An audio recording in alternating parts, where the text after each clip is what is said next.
The National Weather Service in Boston has issued a severe thunderstorm warning for north-central Norfolk County in eastern Massachusetts, Suffolk County in eastern Massachusetts, east-central Worcester County in central Massachusetts, southeastern Middlesex County in northeastern Massachusetts, until 7:30 p.m. Eastern Daylight Time. At 6:41 p.m. Eastern Daylight Time, a severe thunderstorm was located over Marlborough, moving east at 40 miles per hour.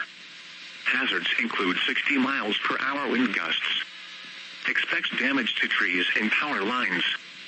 Locations impacted include Boston, Cambridge, Newton, Somerville, Framingham, Waltham, Malden, Brookline, Medford, Arlington, Everett, Marlborough, Woburn, Shrewsbury, Natick, Watertown, Lexington, Needham, Wellesley and Melrose.